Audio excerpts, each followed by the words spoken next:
Au nom du Père et du Fils et du Saint-Esprit, ainsi soit-il, bien chers fidèles. Beaucoup d'entre vous se seront posé la question pourquoi pas la fête de Saint Joseph, le patron des ouvriers, le patron des artisans, fête instituée par le pape Pie XII en 1955, avec la très sage et très pondérée justification de opposé, n'est-ce pas, au syndicalisme gauchiste du monde ouvrier, pauvre monde ouvrier, première victime du socialisme, du communisme, eh bien, opposé à ce fléau qui, à l'époque, vraiment menaçait le monde, il a opposé Saint Joseph. Saint Joseph qui vraiment incarnait la sainteté dans le travail et dans l'humilité et dans la résignation et dans la dignité. Et pourtant, vous avez vu, non, là on a célébré la messe des apôtres, Philippe et Jacques, n'est-ce pas, le mineur, le juste.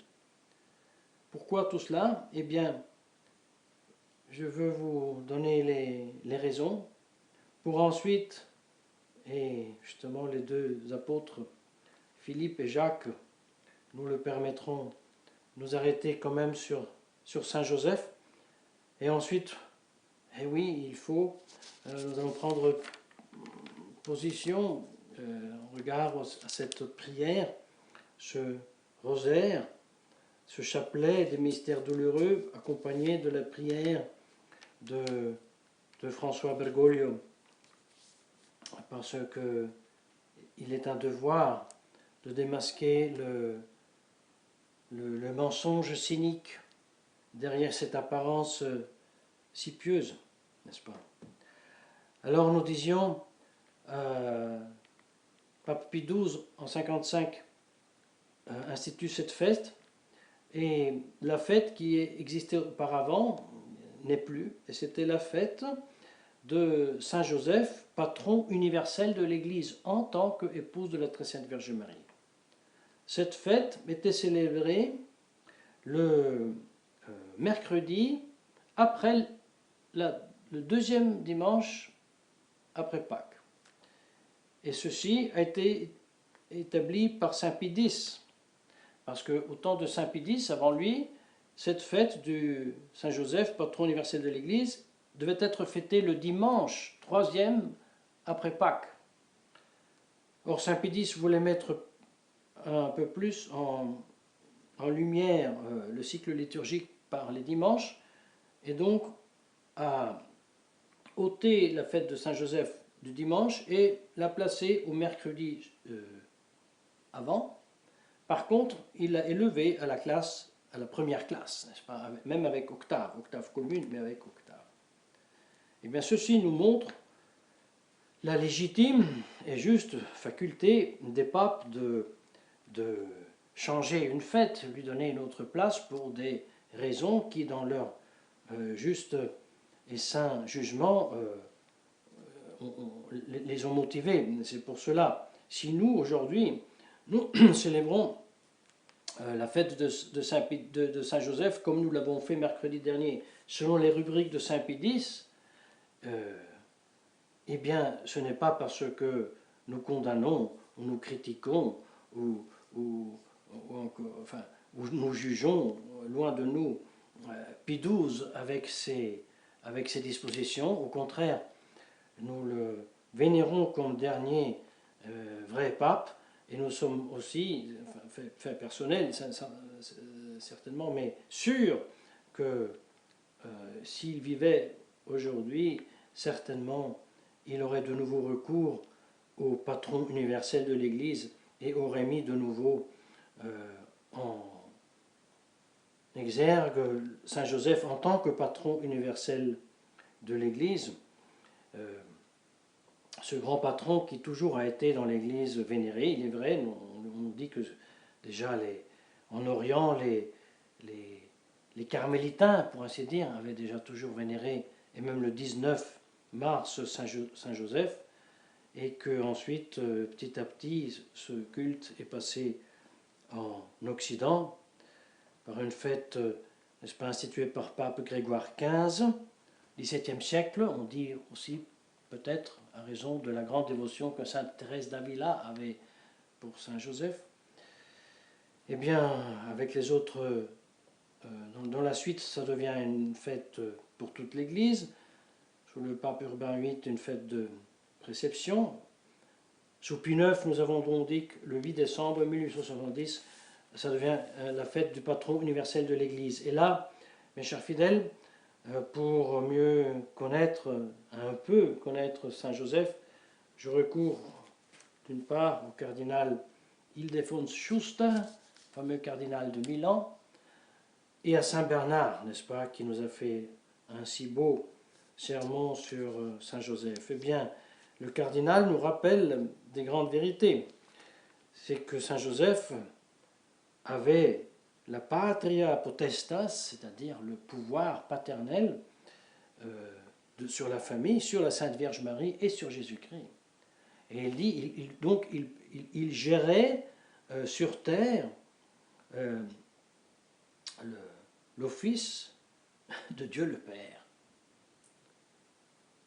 Et c'est pas peu de choses.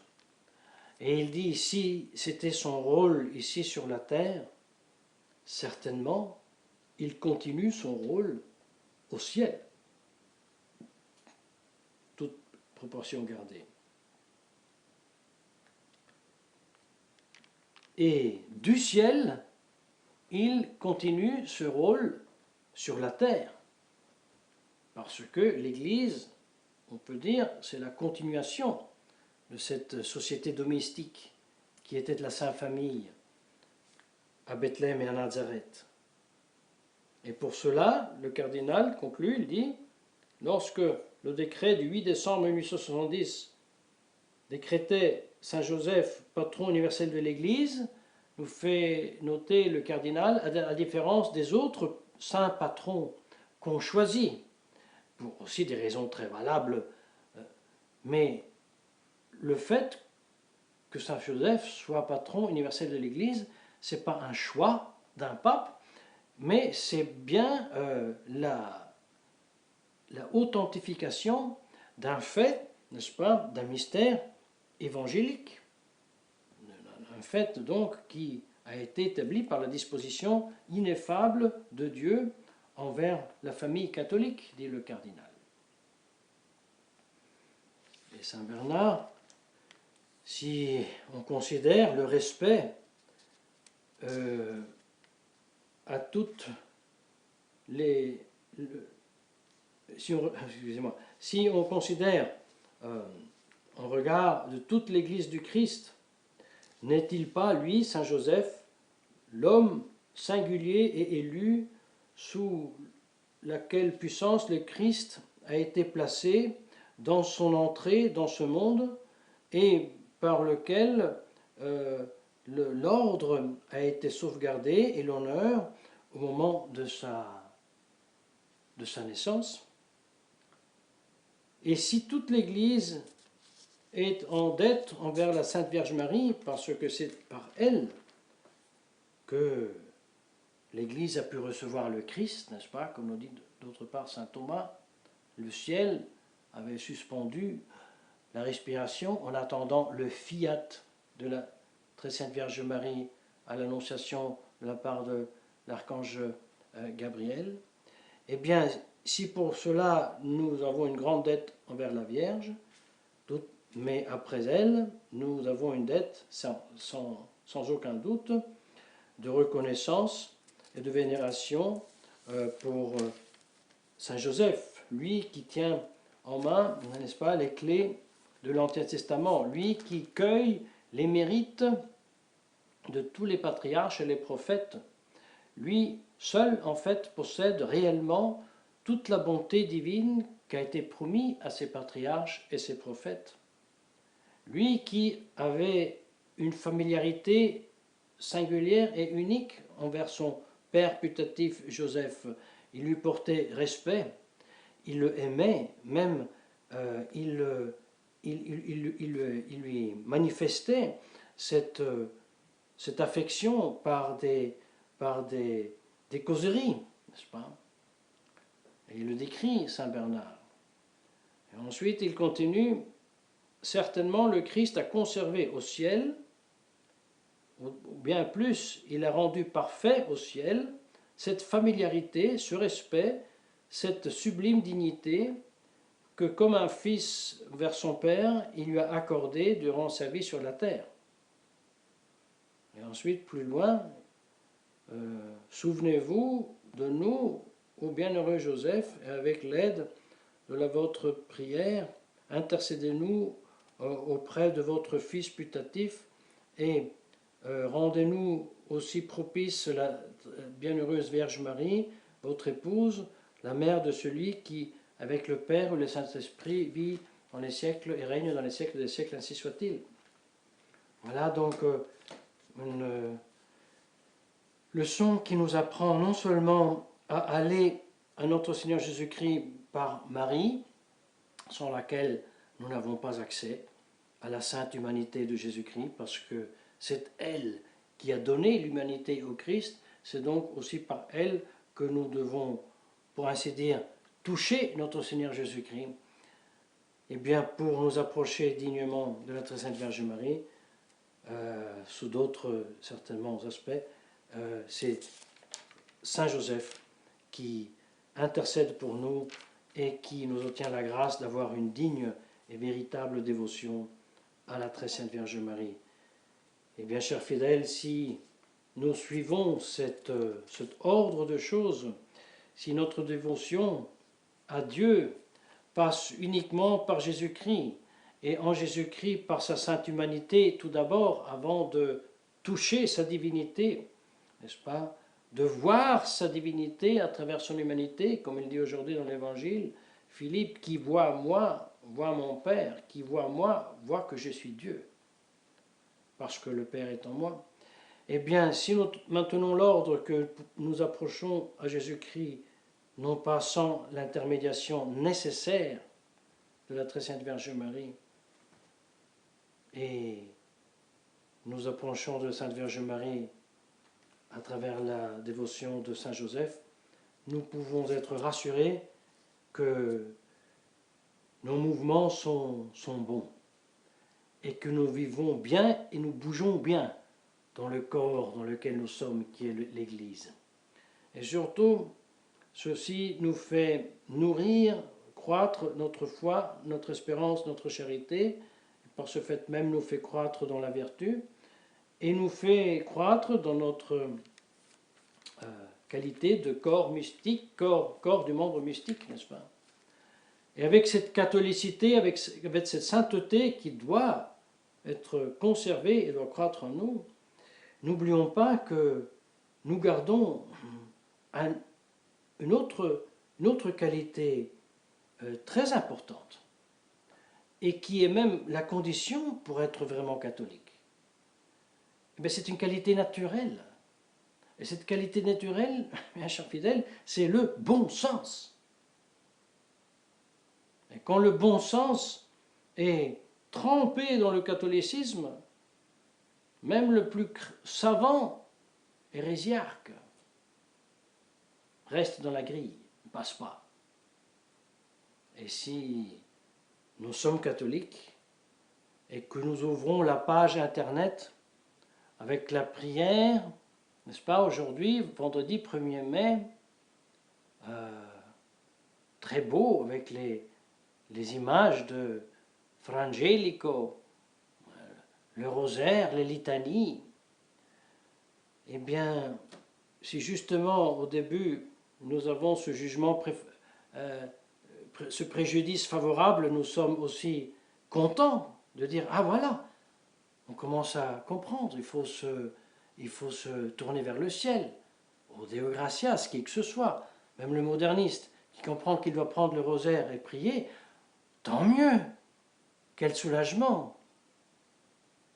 Et malheureusement, lorsqu'on continue à voir que ce beau chapelet, ces beaux mystères douloureux, avec les très belles images de Fra Angelico, sont la capsule qui contient un venin très doux, un venin qui a l'apparence de la miséricorde, de la condescendance, de la compassion, parce que on parle de la souffrance, de l'angoisse qui tient comme dans une tenaille le monde entier. Et puis on prie pour les gouvernements afin qu'ils prennent des décisions sages. On demande pour ceux qui sont responsables de l'ordre public, qui reçoivent la générosité, la sensibilité, la persévérance.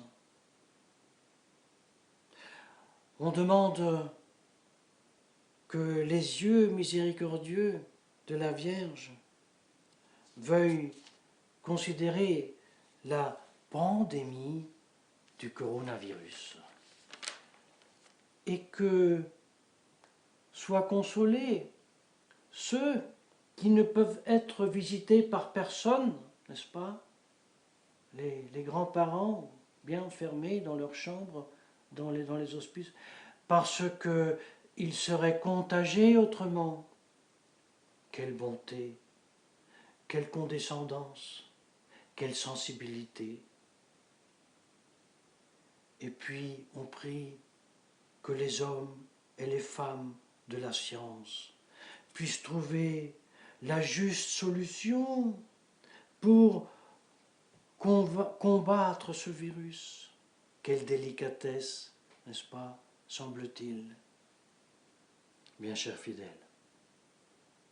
avons-nous perdu le bon sens?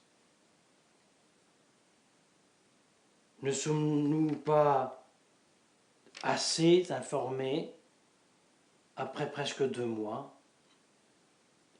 malgré, bien chers fidèles, les informations et les contre-informations, malgré le fait qu'il est vrai, il n'y a pas un virologue qui dit la même chose de l'autre, nous sommes d'accord, mais n'avons-nous pas dû et pu comprendre au moins des voies d'autorité à tout point de vue, n'est-ce pas, scientifique, mais aussi moral et aussi institutionnel, que de vrai, il y a une seule chose, c'est l'existence d'un virus en fait très dangereux. Et que ce virus est artificiellement dangereux parce que son origine est artificielle. Que ce virus agit sous les poumons et qu'il bloque, pour ainsi dire, en très peu de temps, la fonction, n'est-ce pas, de ces poumons. Nous n'entrons pas en détail. Et donc il ne s'agit pas de pneumonie, mais quelque chose de beaucoup plus grave, qui bloque le poumon. Mais nous savons aussi que tout ce qu'il y a autour, en commençant par la soi-disant diagnose, en passant par le soi-disant traitement, et encore par les mesures de sécurité et de protection, soi-disant protection, pour les soi-disant malades et les soi-disant non malades.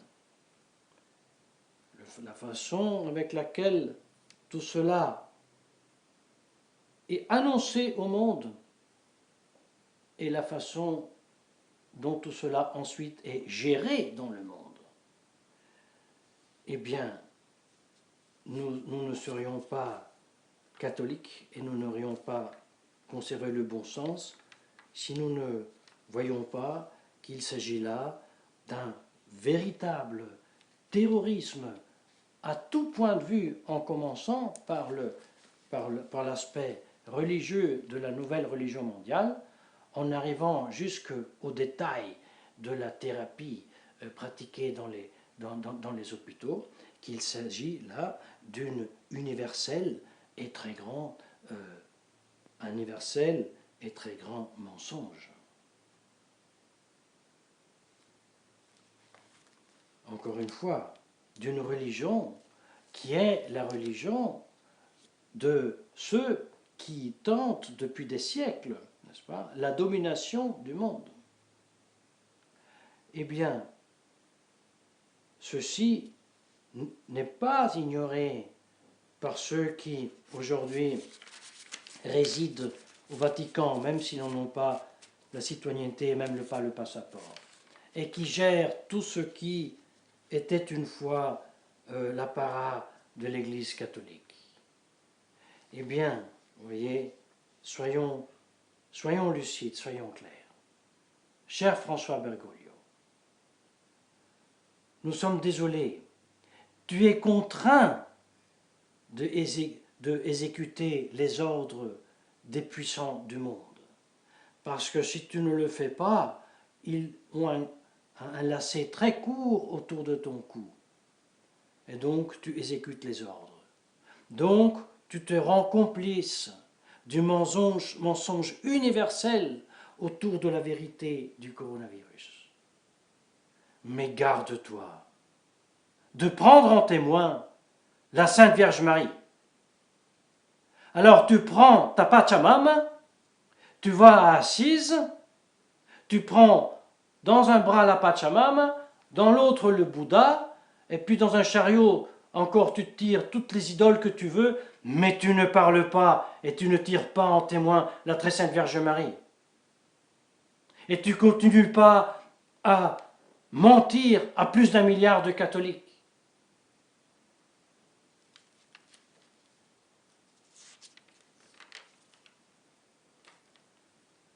Ceci, nous sommes bien obligés, bien chers frères, de confesser.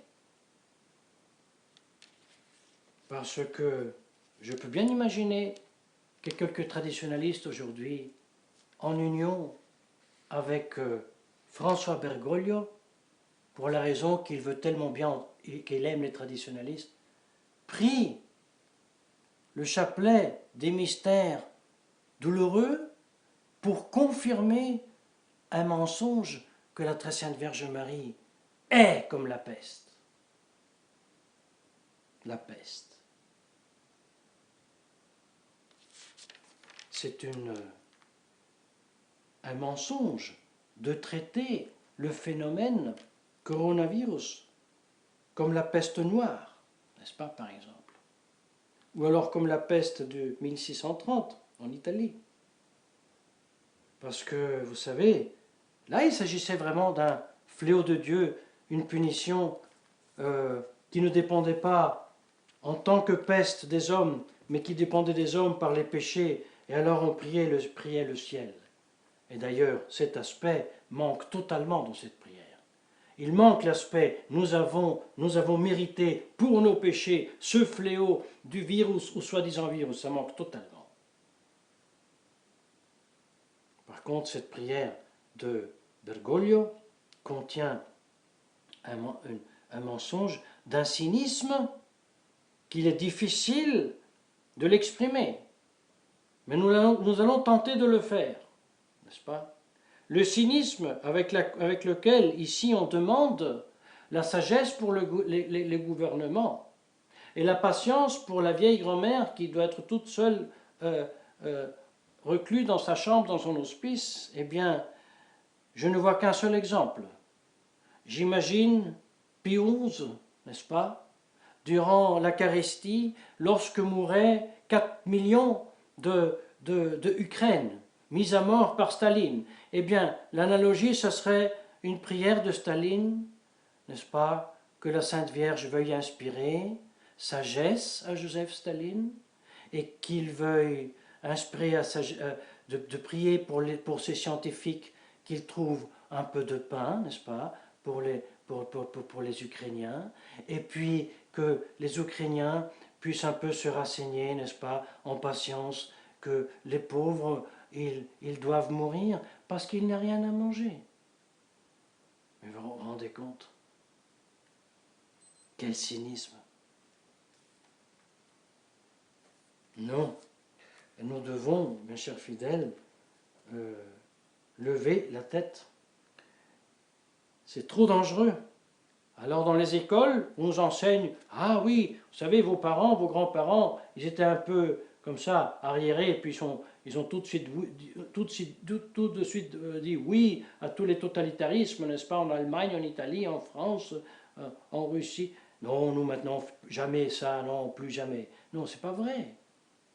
Le totalitarisme, aujourd'hui, ratifié en tirant en témoin la même Sainte Vierge Marie, est un totalitarisme d'une malice, n'est-ce pas, et d'une aussi extension géographique infiniment plus grande que ne l'était même le même communisme.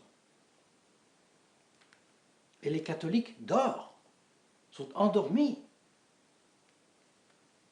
même des traditionnalistes.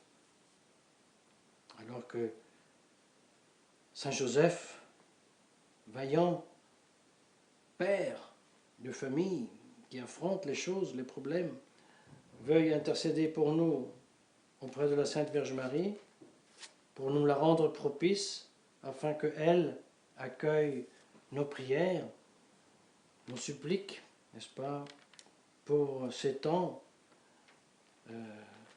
qui ont de pire, n'est-ce pas, qu'on ne connaisse plus Dieu, qu'on n'ait plus notre Seigneur Jésus-Christ, on ne connaît plus son Église, et pire encore, on suit quelqu'un qui feint d'être l'Église pour ne pas nous porter à travers Saint Joseph à Marie, et par Marie à Jésus-Christ, et par Jésus-Christ au ciel, n'est-ce pas? Mais qui nous porte à Bill Gates, qui nous porte à l'OMS, et qui nous porte à travers les Nations Unies et le culte de l'ONU en enfer. Et ceci par l'œuvre d'un homme vêtu de blanc. Saint Joseph, priez pour nous. Très Sainte Vierge Marie, intercédez pour nous. Au nom du Père, du Fils et du Saint-Esprit, ainsi soit-il.